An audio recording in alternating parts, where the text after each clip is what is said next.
Okay, if I can bring our talk to a start. It is my pleasure to introduce today's speaker, Professor James Goldgeier of George Washington University, where he is a professor of political science and international affairs. He is currently on leave from GW, putting together a string of very impressive sabbaticals. He was the Henry Kissinger Scholar for Foreign Policy last year at the Library of Congress. He is currently the Whitney H. Shepardson Senior Fellow at the Council on Foreign Relations, and he is a foreign policy scholar at the Woodrow Wilson Institution? Center. One of those things. I get confused. For international scholars. For international International Center for Scholars. International Center for Scholars. Jim has written several books and won several awards, including the Edgar S. Furniss Award for his first book, and the Lepgold Award for his most recent book. And today Jim has promised to talk to us about the topic of a global NATO, why the alliance should expand beyond Europe. And so Jim's going to agree to talk for 20 minutes, and then we'll have an open discussion about the idea. Great. Thank you. Thanks, Jim, for the invitation. It's great to be here. It's great to see some old friends, so appreciate that. And especially appreciate your coming over the day before spring break. Sorry about the timing.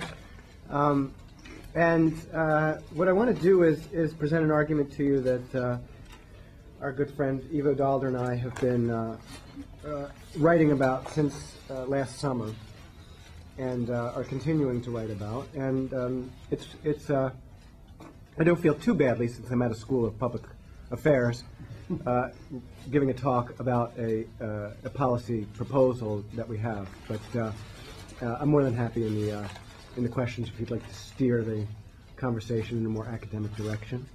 We're more than happy to do that. But I want to, what I'd like to do is present you this idea and why we're arguing this, and how I think we should be thinking about international security going forward, at least with respect to NATO.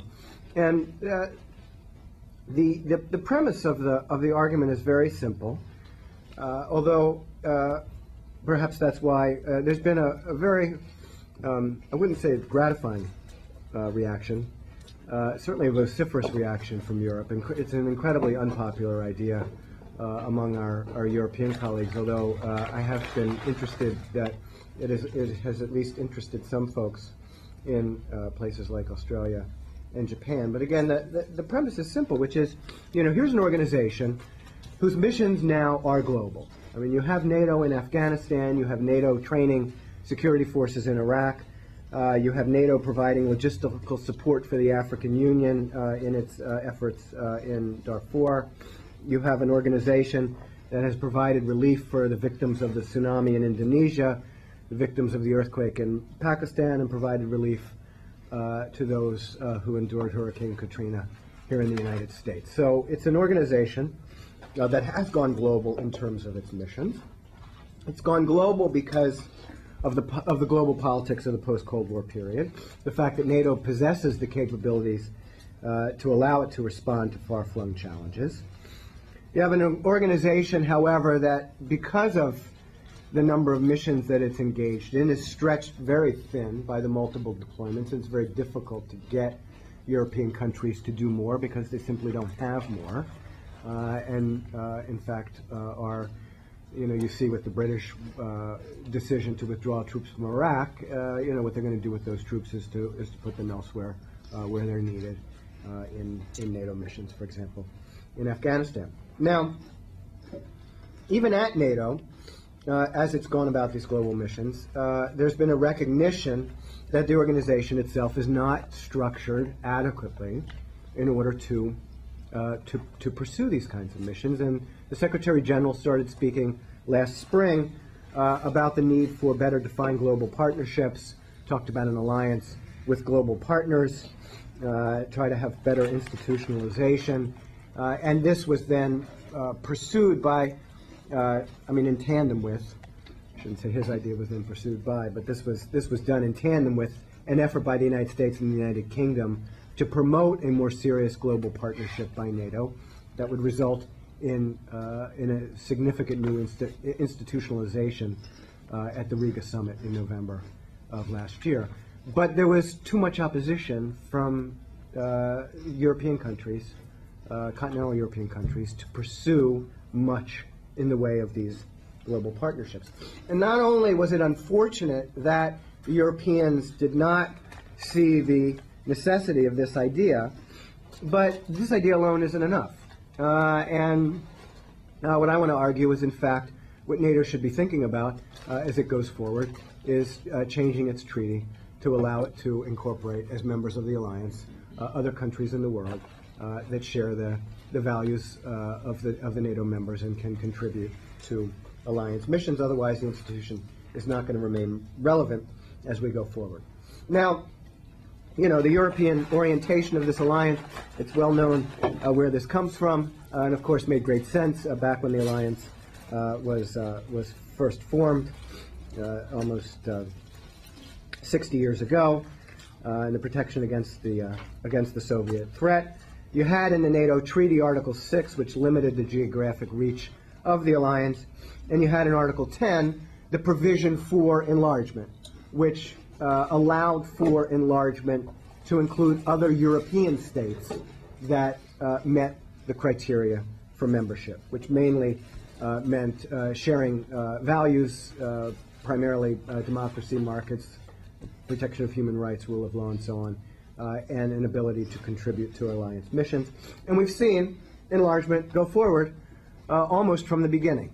Greece and Turkey, and West Germany in the 1950s, Spain in 1982, and then the post-Cold War enlargements, Poland, Hungary, and the Czech Republic in 99, and then the additional 7 that came in 2004. You have countries that are still in the queue: Albania, Croatia, and Macedonia, that are in the queue for membership going forward, and they hope to become members in either 2008 or 2009. NATO is likely to have summits in both of those years. And then there's also some degree of seriousness of conversation about both Georgia and Ukraine. Now, the United States in the 1990s was already pushing for NATO to operate outside of Europe, and was hoping to do more in the 1999 strategic concept to convince the Europeans to have to be able to say more about the need for NATO to operate outside of Europe, and this was simply too controversial for the Europeans at the time. In fact, it was controversial enough to do Kosovo, which was seen, even though it's in Europe, as out of area because it wasn't it wasn't on the territory of the member states. Only with September 11th, of course, you have this change, but I would argue that even that change is overstated in terms of what the Europeans really are willing to do. Much has been made of the fact that Article 5, NATO's core article, attack on one is to be considered an attack on all, was invoked for the first time after September 11th, and even though Article 5 had been seen originally as the U.S. coming to the aid of Europe, of course it's invoked as Europeans in solidarity with the United States after the attack of 9/11. The problem is that invocation was largely one that was made out of sympathy and solidarity, but not really made with the notion that the Europeans really wanted to sign on to major missions outside of Europe. And we've seen this problem in Afghanistan, where you have significant differences in views over the nature of the threat, the seriousness of the threat, what European countries are willing to do to combat the threat that's posed now by a resurgent Taliban and continued issues of Al-Qaeda and relations with Pakistan and so on. And there really is a difference between those European countries that felt like they had signed up for a peacekeeping mission and those that believe that, there are major combat operations that need to be undertaken, and this alliance should be engaging in them, and that operating under the International Security and Assistance Force operating under Chapter 7 of the United Nations, Chapter 7 authorization, means that they should be able to go after threats to international peace and security using military force. I think you see the way in which the Europeans are, many European countries are not as serious, just based on these, infamous caveats that exist in NATO operations. These are the restrictions that many NATO countries have put on what their troops can do in Afghanistan, and there are two types: geographic and mission. Geographic, certain NATO countries, the troops are not allowed to go to certain part of the country, certain part of Afghanistan, because it's too dangerous. And mission, they're not allowed to do certain missions because they're too dangerous. They might, these troops, the forces might suffer casualties, which typically is a sacrifice that countries are willing to make in a military mission. If the NATO countries saw the importance of combating the threat in Afghanistan as seriously as a few of the countries do, they wouldn't impose these caveats. But they impose these caveats because they cannot convince their publics that their troops should be willing to make these kinds of sacrifices. And so you look, for example, at the NATO offensive that just got underway this week, and it's the usual four: the United States, Canada, the United Kingdom, and the Netherlands are the four countries that are involved. These are the four NATO countries that have been willing to engage in major combat missions in Afghanistan. So, the benefit of opening doors to other countries around the world that might be able to make a significant contribution to NATO and would allow NATO to perform better its global mission. So why do this? Recognition, again, that if the threats are global, there's no reason that other democracies should be a part. It was one thing to limit the membership to Europe when the issue was a Soviet attack coming across Central Europe. If the missions are protecting common interests due to threats that take place outside of Europe, then logically there should be no need to limit the membership to European countries. It should be other countries that share the same values and interests should be allowed to join this alliance. It would enhance the capabilities of the alliance if a country like Australia, for example, was allowed to join. And Australia does have troops in Afghanistan, and in fact has allowed its troops to go to parts of the south and east of Afghanistan that other NATO members have not been willing to send their troops to.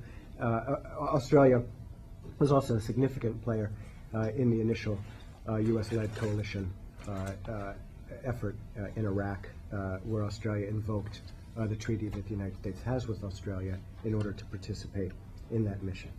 And then finally, the benefit of opening the door is that, and tied to this last point about Australia participating in in an ad hoc way, I mean, the alliance does provide for joint training and the whole issue of interoperability and making sure that countries can work together in the most efficient manner possible. You don't get that from ad hoc coalitions. You don't get that from saying, from meeting the country in the field and going on the mission. That the countries that are able to participate, like in Australia, should be formally a part of the alliance, being able to participate in the decision-making process and being able to be at NATO headquarters. Now, there are at least 4 objections that could be raised to this, and I'll just mention them quickly and then conclude, and then we can go on to Q&A. First of all, the first objection is, you keep making this thing bigger and bigger, you're just going to make it more and more inefficient. That this is an organization that operates by consensus, so why do you want to make it bigger? And this certainly was a fear when NATO enlarged in 1999 and 2004. I think partly this issue of inefficiency stems from a misreading of what occurred during Kosovo. There was a lot made during Kosovo of the fact that all the NATO members had to agree on the targets, and that this was seen in some way as slowing NATO down. Certainly this was the lesson the Bush administration drew when it decided not to go through NATO in the initial foray into Afghanistan after September 11th. The problem is when you look at the war in Kosovo, the issues, the main problems that emerged during that war were between the Americans in Europe and the Americans in Washington. It was between Wes Clark and General Shelton. It wasn't the problem of consensus. The other thing is that NATO really has been able to find ways of reaching consensus without agreement.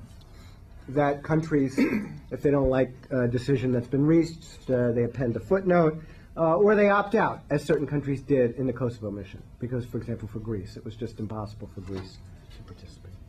So that's one. Second issue, and this is certainly the issue that most Europeans have reacted to in reading at least the Foreign Affairs article that came out last year, and that is the issue of Article 5 as the core purpose of NATO. I don't see any reason to change the fact that Article 5 is the core purpose and the protection of its members.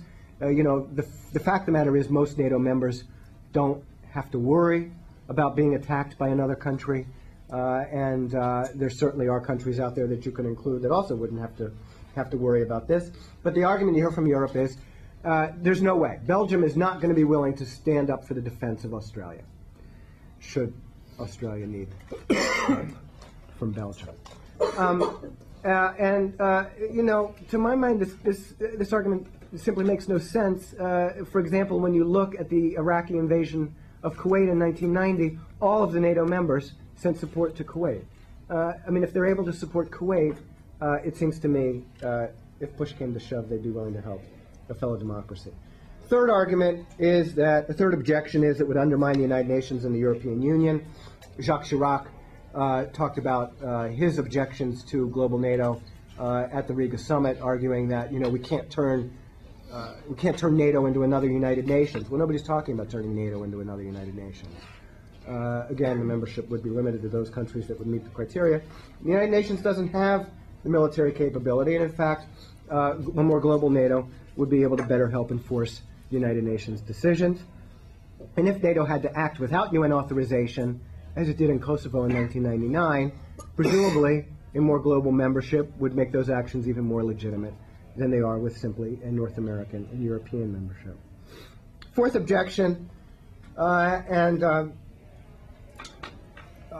certainly even to Europeans who are intrigued by the argument have said the thing that makes us most nervous is involving ourselves in Asian security, and we haven't really thought through how that would occur, and what about the reactions from the Chinese? And there's no question that doing this, especially since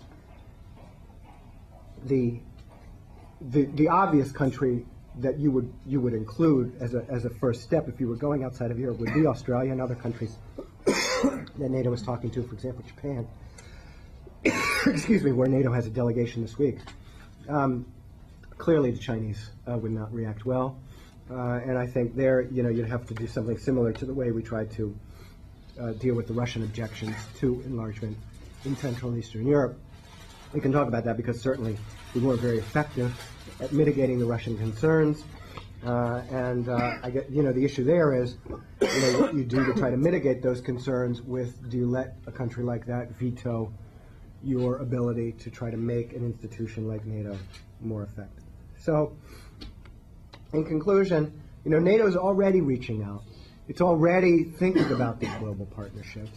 There is interest by some of the other countries out there in the world for closer relationship with NATO. I do think that the Abe government in Japan, I think, is very interested in closer partnership, although the Asian countries are nervous about how this affects Asian security and also what their obligations would be. The Europeans are quite opposed to the idea of a global NATO. For them, NATO is still about Europe. And even for close American allies in Central and Eastern Europe, who have supported the United States since the mid-1990s, and especially since they've come in as members of NATO, for them, this is about their security within the European context. For the Central and Eastern Europeans, it's still primarily about Article 5 with respect to Russia, and they're not interested in doing something more broadly. But I will close on this. Enlargement in the 90s, including all these other countries from Central and Eastern Europe, was all about stabilizing Central and Eastern Europe and trying to integrate those countries into the West. It wasn't about making NATO more effective as a military alliance. And if the next three members to come into NATO are Croatia, Albania, and Macedonia, while this would be very important for stabilizing southeastern Europe, it's hard to see the impact of that on making NATO more effective as a military alliance. The advantage of the kind of enlargement that Ivo and I are talking about is that it would enhance NATO's capabilities as a military alliance, which would make it more effective in dealing with the kinds of global challenges that it's already started to deal with in Afghanistan and will undoubtedly be dealing with more in the future. So let me stop there, and I welcome any thoughts you have on the argument or anything else dealing with these issues. Thank you. Thank you very much, Jim, for a stimulating set of opening remarks. For the benefit of the people who are watching this in the webcast, if you could identify yourself before we engage when you ask your question, that would be great. Should I look at them or look at you? Always look at me. Actually, no, I think you're supposed to look at Jim. So, Frank. Thanks, Jim. That was really compelling argument. It's great to have you down here. It's great. We can't offer you the. I usually see you in Santa Barbara. Oh, Frank Avram from the LBJ School. We don't have the beauty of Santa Barbara where I usually see you. But it's very nice to have you down here. I wanted to ask you two questions, or I guess maybe 2 points. The first is kind of a broad philosophical question, and I'm going to pull our director in the fire here in this too. And that is the question of, there seems to be a lot of talk about the need for more institutions. Right? That the global governance is under-institutionalized now, that we need more effective institutions to handle all these challenges. And there are a variety of approaches, but it seems to me that you two have two different approaches, though you share a co-author. Now, Jim Lindsay has made the case that for the new challenges on the political front, concert of democracies would be good. This is a new organization, has to be created from scratch, and that there isn't an existing institution that's effective. You, on the other hand, you see these new challenges and you say, all right, we already have an effective institution. It completely was not created to do what I'm suggesting, not even remotely. Changing its mission, it's evolving to a certain extent, but it's going to do something different. And I wonder if you, and maybe Jim could respond to this, when people are looking at issues in the world and they're trying to say, okay, we need an institution, when do I make the decision about creating a new institution or transforming an older institution that appears to be successful and did something different? Because they're completely different paths, and the fact that you share the same co-author kind of fascinates me, that you really are making fundamentally different arguments. The second question I wanted to ask you involves sort of, to put my historian hat here on, and I wonder if your suggestions don't engage in what I think a lot of people do, and that is overestimating the robustness of NATO. Mm-hmm. We have a tendency to be all nostalgic about how strong NATO was during the Cold War. And in fact, as you know, NATO was in crisis every single year. It was during the period of the administration that this building is named after, it almost completely unraveled.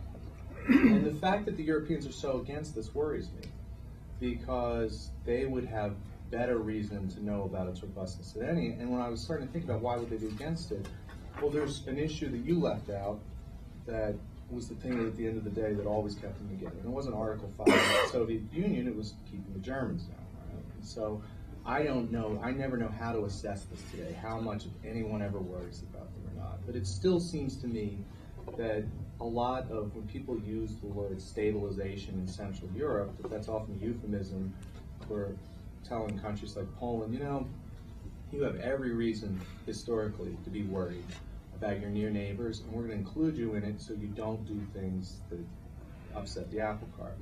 So I wonder if you could comment on whether, these concerns about, if the core members of Europe are against this, shouldn't that give us pause and caution? Do you want to? I'll share. You're our guest. You get to go first. Okay, thank you. You're so sweet. You're very kind. And I haven't. The fact that there's no ocean hasn't made this a less enjoyable trip. You're in Silicon Hill. It's very lovely. I'm having a very lovely time. Well, there are a bunch of different things here. So let me, the biggest and broadest issue is the issue of institutional adaptation after the Cold War. And I am very interested in this because I'm currently doing a book that deals with American foreign policy in the period between the fall of the Berlin Wall and September 11th, and the effort of the United States to try to figure out what it was supposed to do now that containment was no longer the guiding principle of American foreign policy. And it is a very interesting thing to look at the 1990s and think about institutions across the board that were created in a very different time and for very different purposes. And the question of, I always thought a very interesting project would be to get people who were experts on the different institutions like UN and NATO and the IMF and so on, and say, okay, what are the central problems in the area you work on today? And if you were starting from scratch, what would the institution look like? And what would that be compared to what we have? And then, presumably you'd want to figure out how you would get from point A to point B. And we have this problem with respect to most of the institutions that we're working with because they were created in a very different time. First and foremost, the United Nations, which, people thought with the first Gulf War that, okay, now the United Nations is going to be able to do what it was founded to do. But, of course, that was because they thought that because the first Gulf War looked like the kind of thing it was founded to do, which was one state attacks another, and you want to reverse that. That was nothing of what we were dealing with in the 90s. We weren't dealing with that. We aren't dealing with that today. So we do have this institution, NATO. How robust is it? I don't know, and one could certainly argue, well, gosh, why would you be arguing about trying to expand it at a time when it looks like it's about to fall apart? And there's no question that this mission in Afghanistan is extraordinarily serious. It's hard to see how NATO at this moment in time is going to be able to pull success out of it, even though I think everyone feels like it's got to figure out a way to succeed in Afghanistan. So, if a failure in Afghanistan leads to, a real crisis of a kind we've never even seen before with NATO, the whole issue that I'm describing may be moot. But it is the best institution we have in terms of forging through a multilateral institution and some kind of effective operations using military capabilities. And again, the problem in Afghanistan is that countries are not willing to allow their troops to engage in the kind of missions they need to engage in, and that's because the threats are not taken as seriously by those countries, or at least they don't feel that they can go to their publics and ask the sacrifice of them. So I actually don't overestimate the robustness of NATO. I do see this as an institution that is there. And again, it's not that I'm suggesting new missions. The new missions are already being undertaken. The problem is the new missions are undertaken with the old membership. And I'm arguing that you need to match up the composition of the organization with the new members that it's undertaking.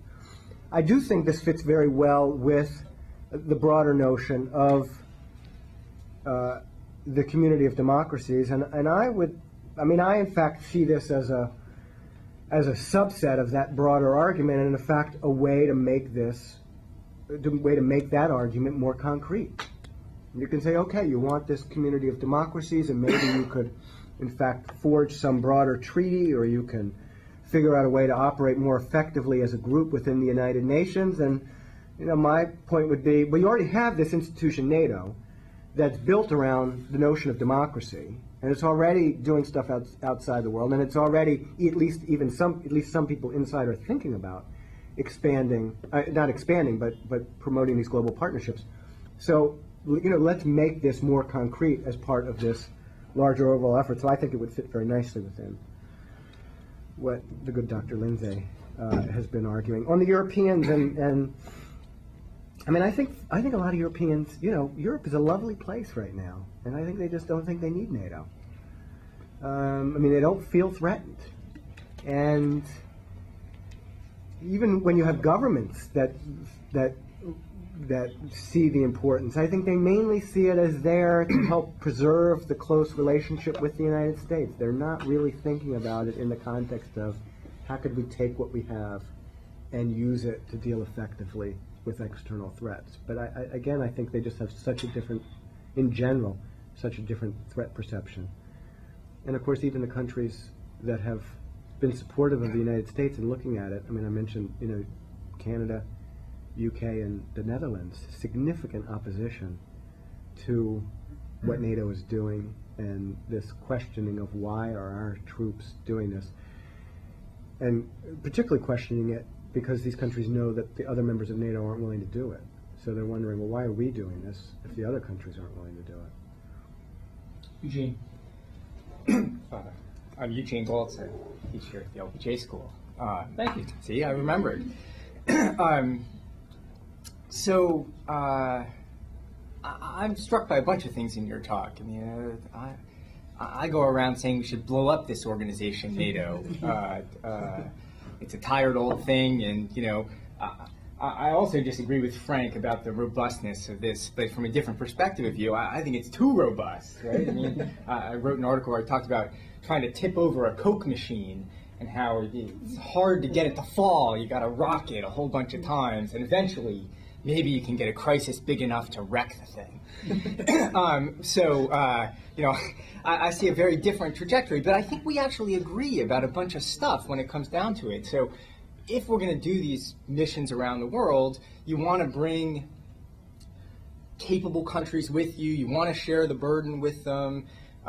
Picking up tiny little worthless chits like Croatia and Albania is not helping the capability of this organization. And, you know, we should be worried about trying to improve our ability to cooperate with people who have serious militaries who want to work with us when we want to go to Afghanistan or wherever we decide we want to go. So we're kind of on the same page about that.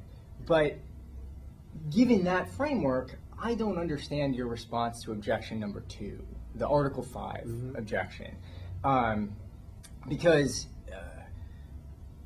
strikes me that exactly the advocacy position that you should be taking is that this organization needs to adapt, as Frank was saying, to a new set of missions in a new set of areas, and the institution is not designed to do those things. The institution was built around this old thing where we did have a shared concept of a threat, and we debated sometimes about what's the best response, how aggressive should we be, rolling back communism.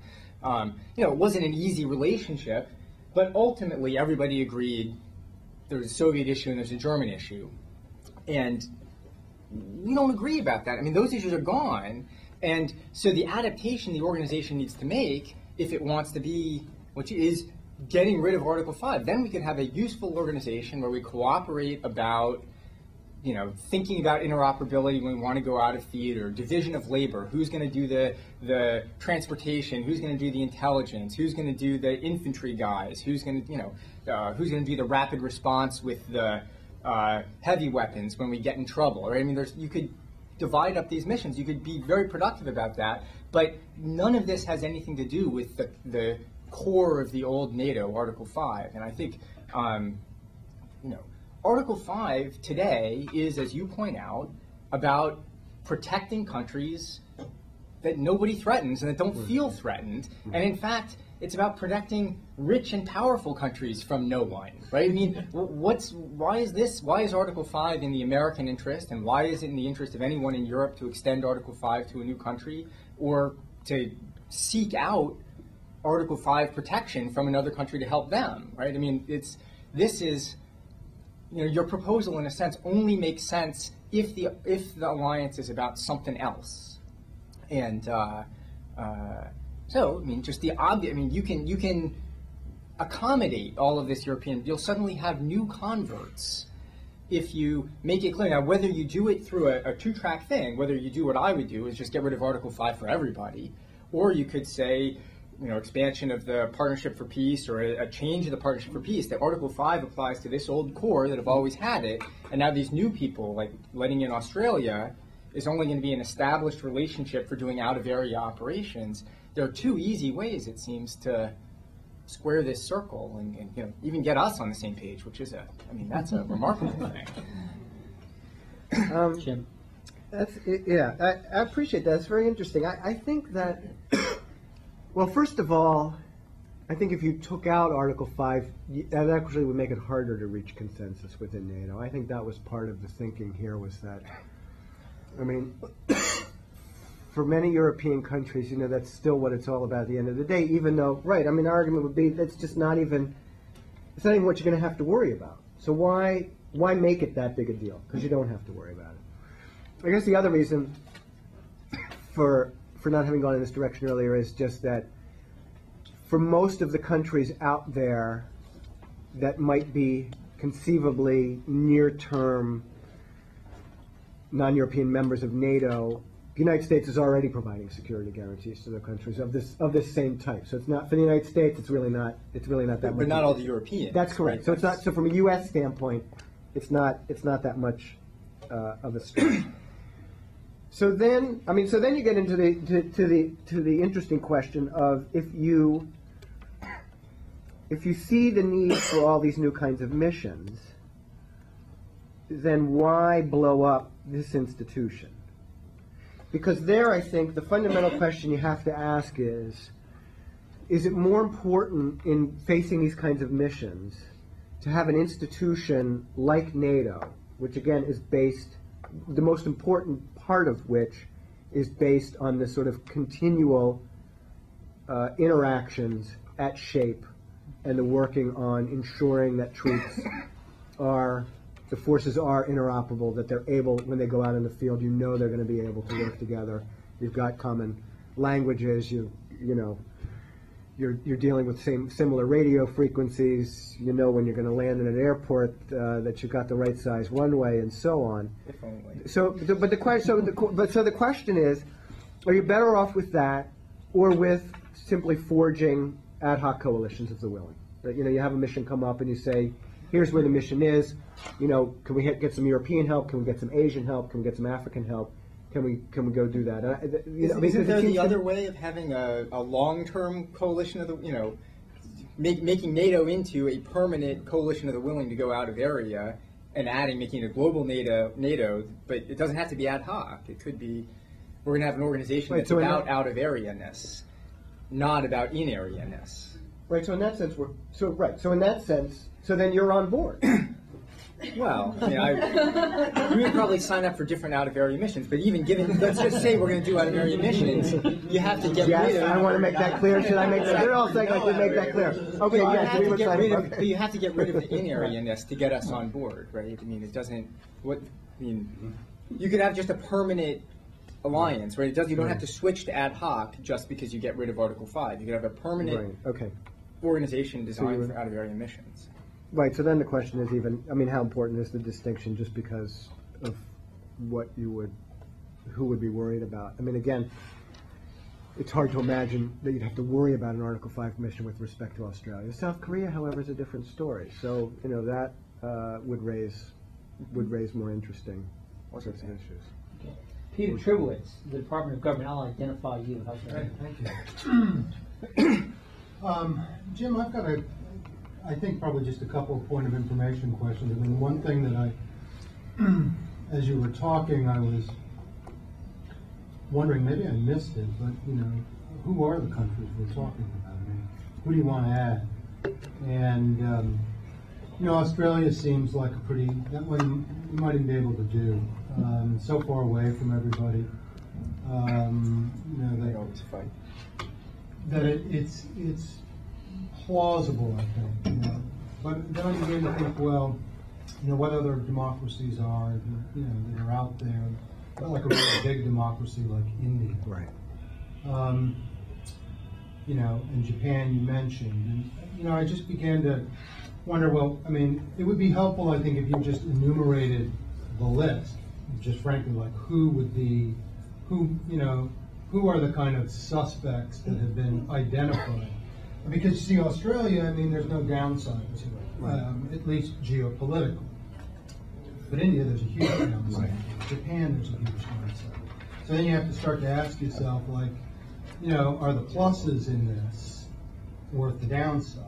Like pissing the Chinese off. Which is, for those in the audience webcast, a technical term, political science. I forgot I had this camera. It seems so informal. So that's a first. You know, I would just like to hear a little bit more, because I think that's where the rubber hits the road, at least kind of geopolitically when you think about this. But then there's another side to this, the domestic side, that would be useful to also hear you think about or talk about, given that you're working on this other book project. And I was struck at the very outset that you said, you hit some heavy winds when you presented this to the Europeans, and that there's not much of a constituency there for the argument, at least right now. Maybe there will be. But I'm curious, since you've shopped it around in the United States, who the constituency is in the United States, and who here do you think would find it in their interest, or would be ideologically sympathetic with the basic idea? I mean, do you see this really resonating in the Republican Party? Could you see Democrats running in 2008 saying, hey, I got a great new idea here? What we're going to do is we're going to take this old institution and we're going to expand it. And I'm curious. I mean, presumably, you've run the idea and you've gotten some feedback, and do you see it as something domestically that could actually be sold? Presumably you do, but I'm curious about who your constituents are. Yeah, well, don't pursue. I mean,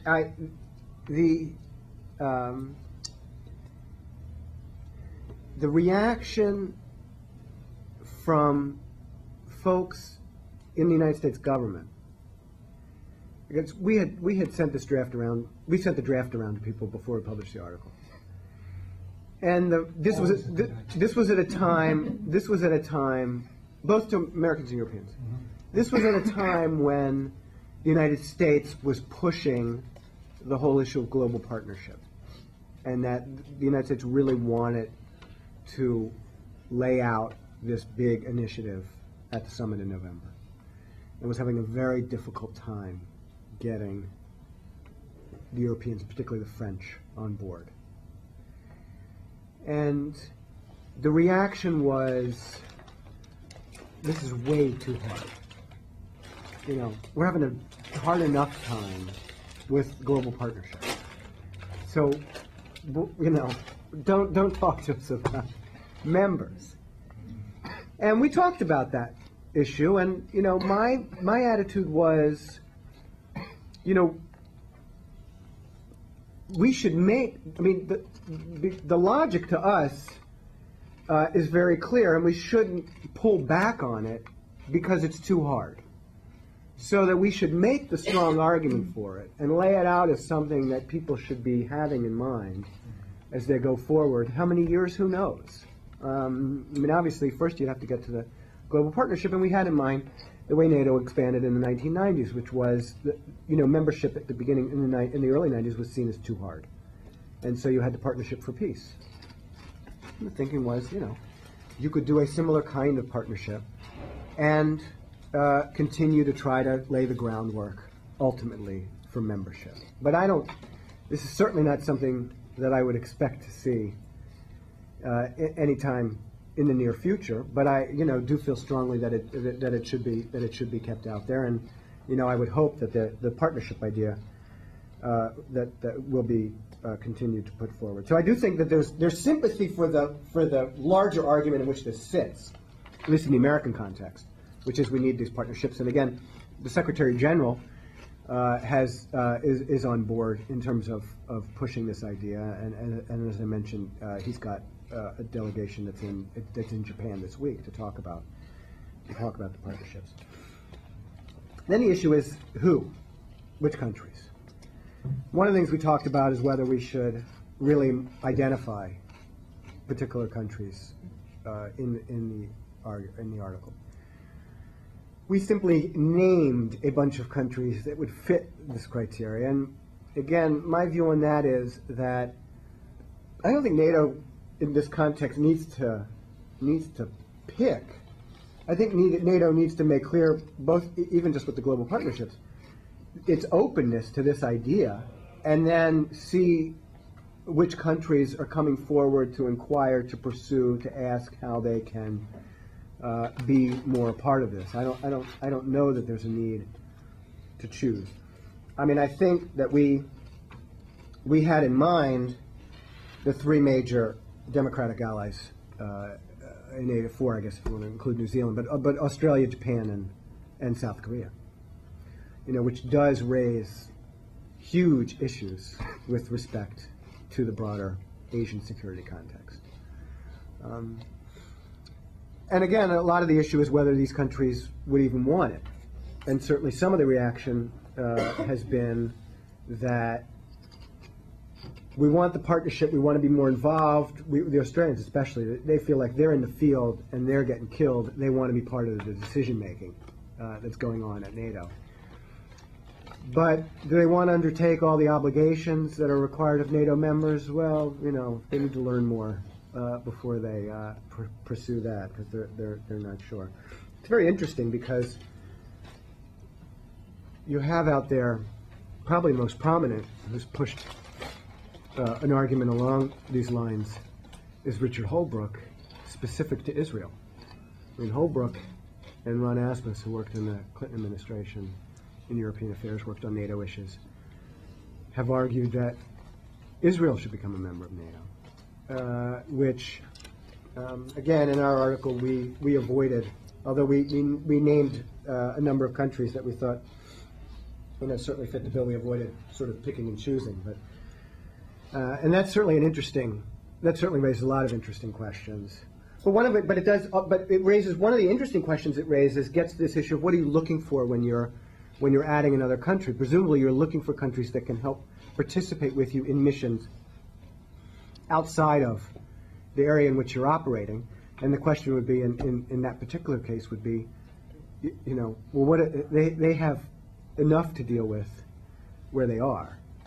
It's hard to imagine Israel being able to send lots of troops to other places where NATO might need to be performing missions. But that argument is also out there at the same time. Josh Busby, the LBJ School. Despite out-of-area action in Afghanistan, one can make the argument that NATO does have a new primary mission, and that is buttressing the EU project to stabilize Europe as it extends eastwards. And I'm not sure if you can simultaneously do that stabilization project and make the organization more military efficient.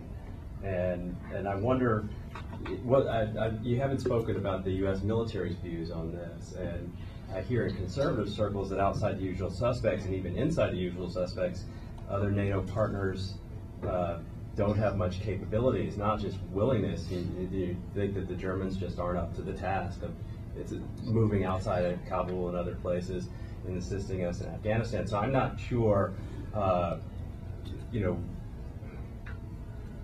what's to be added here, trying to deliver new members if they lack capability.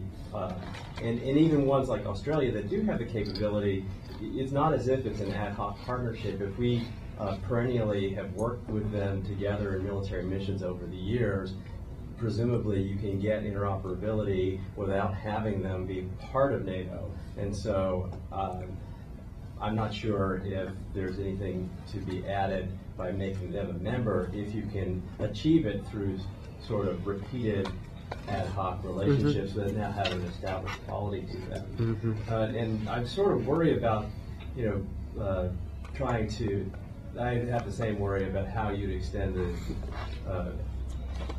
the organization towards Asia. It seems to me that there need to be regional organizations within Asia with which you might have a condominium along the lines of the partnership, but Asia might need to, at a more inchoate level, get its act together and have some sense of regional identity before it's absorbed by a broader thing that has its own previous history. Yes, so, I mean, the issue of Asia, clearly there needs to be more thinking about what the broader conception is for Asian security. And I think one of the interesting things in terms of reactions from Europe has been they recognize that they need to be thinking more about Asian security. And that Asian security issues will impact them more than they have really imagined previously. And one of the reasons why they don't want to sign on to this is that they want to have sorted that out before they think about whether this is the way to do it or whether there's some other way to do it. So I think you do have to sort out those issues, and then your alternative then is to try to. It gets back to Frank's original question, which is why make an institution that was designed for something else, why shoehorn it into some other thing?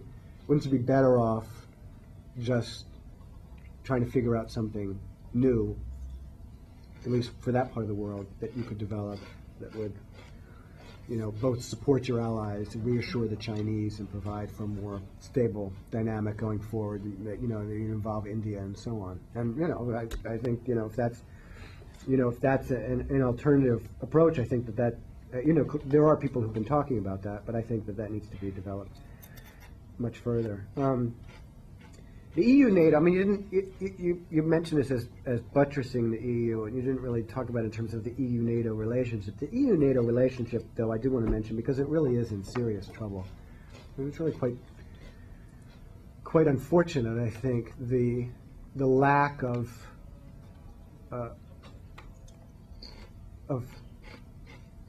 interest in forging stronger EU-NATO ties. You do have there is a formal mechanism for the EU-NATO relationship, and you have the EU High Representative on Foreign Policy, Mr. Solana, who does meet with the NATO Secretary General. But as far as I understand, they do not converse outside of the formal meetings that occur between the European Union and NATO. And that's, that's really a sign of trouble.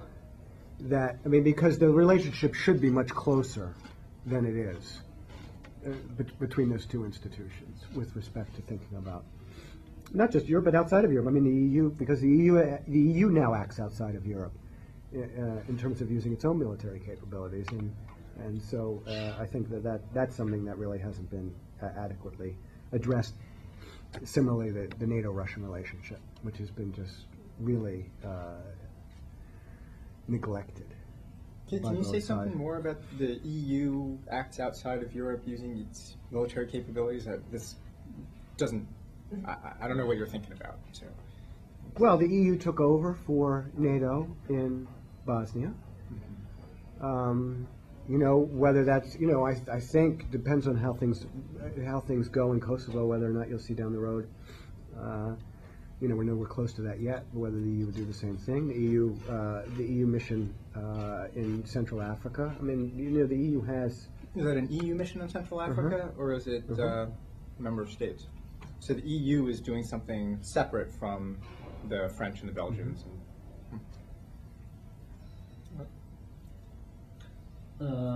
Patrick. Pat McDonald, Government Department. I wanted to ask you a question that really compares these potential new members with the existing problem countries.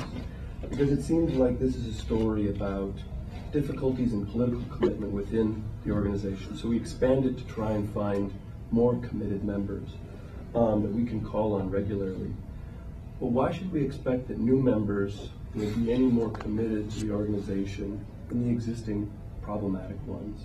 I mean, because we can see where they're going to have short-term considerations to cooperate, say on the first mission. But after the first mission, why won't they free ride like existing problematic countries?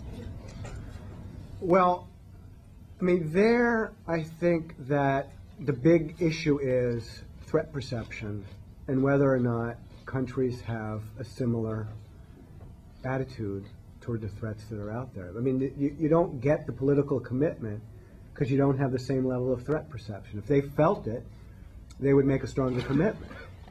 You do also, I think one of the problems in Europe that you face today also is a real lack of leadership in Europe, that it was quite striking, and in part is because of the political calendar, the way things have shaken out in Europe.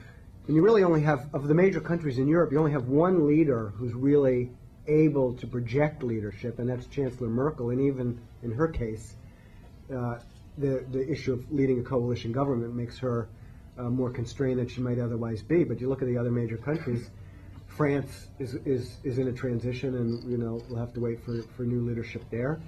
The UK, you have a lame duck prime minister, and we don't know what kind of policies Gordon Brown will pursue. Presumably, he's the next prime minister. In Italy, obviously the government there, Prodi was never that strong anyway before the last couple of weeks, but he's even weaker now. So I think this is part of the larger issue within Europe in terms of commitment.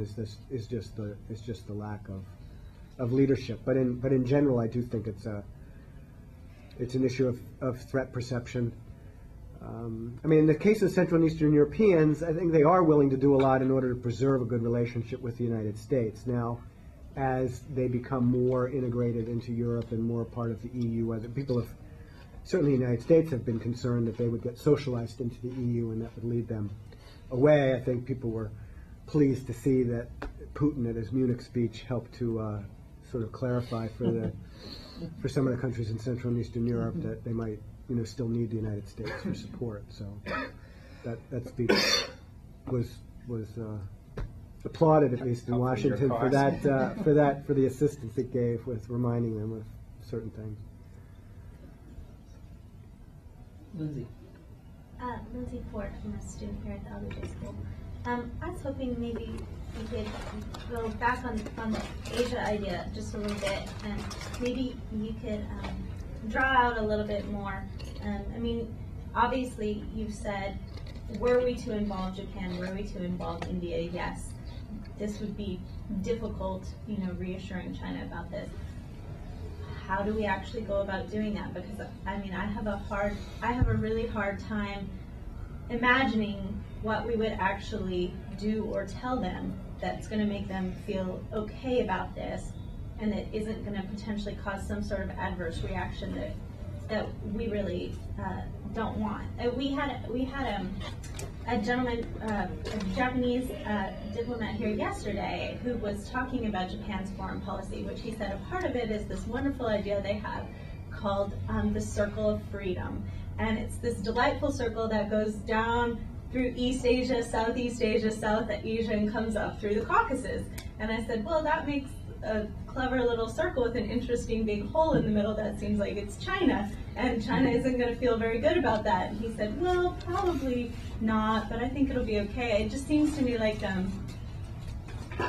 with knowing how Japan already feels about this and how they're already sort of moving their foreign policy in this direction, something even more tangible like signing onto NATO is really going to be a major hurdle. And then in terms of strengthening military capabilities, if that's what we're really after by bringing in new people, I mean, yes, Japan has been more involved in international sort of commitments, I mean, but not necessarily in a way that I really see putting people on the ground in a way that's going to really add a huge military commitment. I mean, because of Article 9, and so how do you sort of grapple with some of those issues?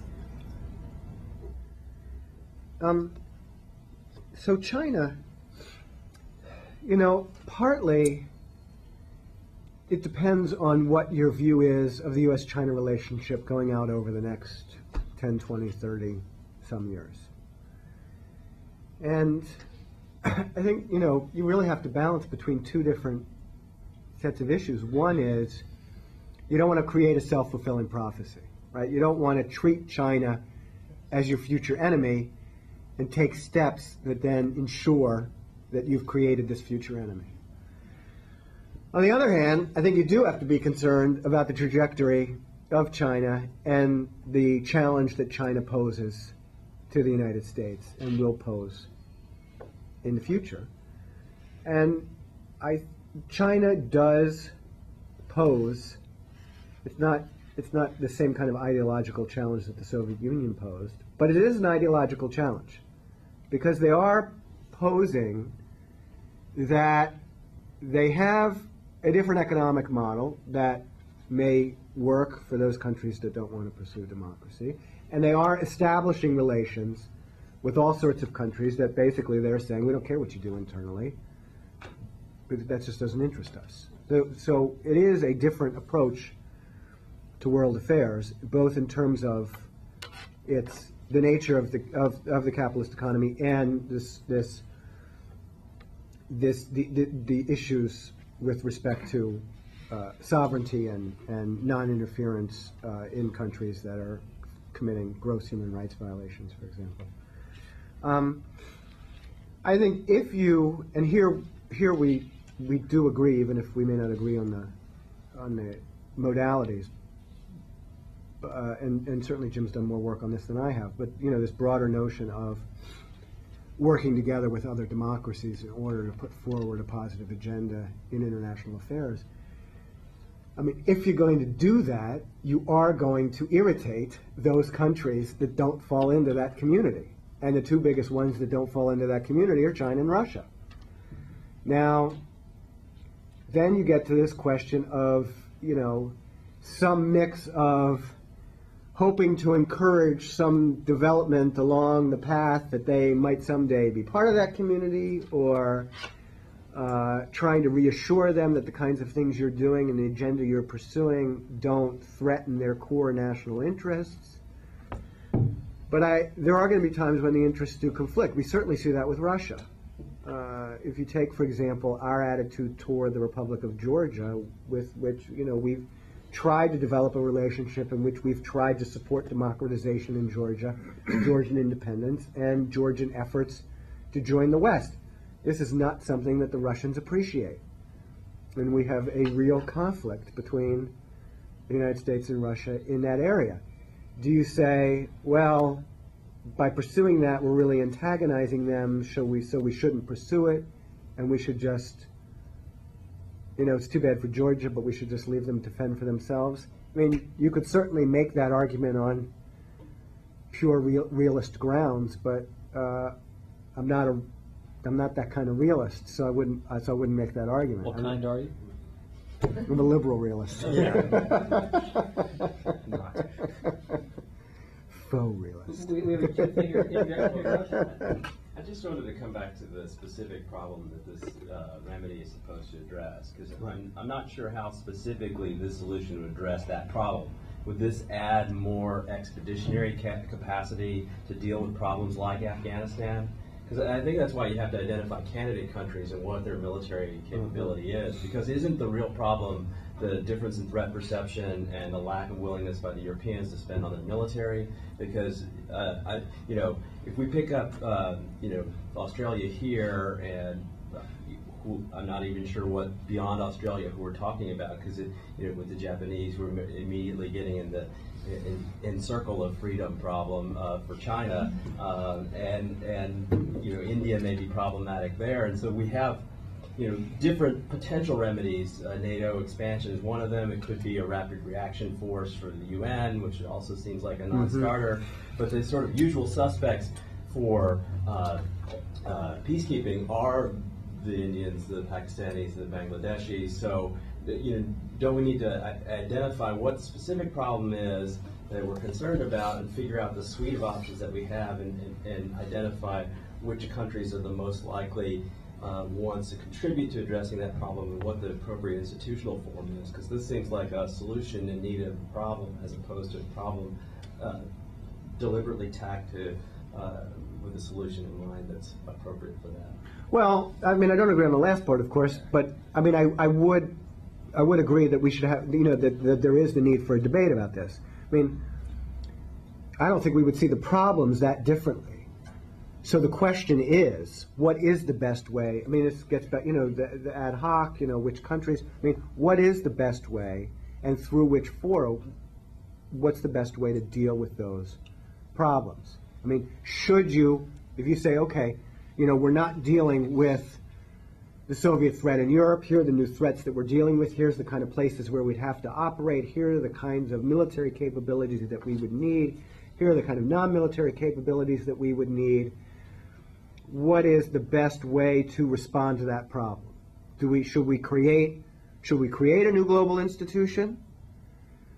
Should we say we already have a global institution, the United Nations, and so, you know, we should really finally do what people have always argued the United Nations should do. The United Nations should have some kind of standalone military capability that then could be called on for Chapter 7 missions. Should we simply say, well, you know, basically, you know, our power so dwarfs everyone else's and our capabilities that really all we're talking about is picking, depending on where we're dealing, you know, which part of the world we're dealing with, we're talking about picking up, you know, countries here and there to deal with those particular problems. I mean, I think we should really, you know, lay out the pros and cons of those different kinds of solutions to the problem. This was one solution simply because the idea was NATO is already engaging in these kinds of missions, but it doesn't have a membership that matches. Now, you know, one argument could be blow it up and do something else for those missions. I mean, this was really in reaction to, it's an organization that's taking these on. It's taking these on because it has more military capabilities than other institutions out there. And so how do you make it more effective? And I think, you know, countries, I mean, for example, I mean, Japan is going to be very interesting in terms of how Japan evolves and what it's willing to do militarily over the years. I wouldn't necessarily subscribe to the notion that Japan is forever going to be constrained by the terms of the treaty that MacArthur laid down. Can we get one last two-finger interjection? I mean, I know time is short here. I want to go back to the list just one last time.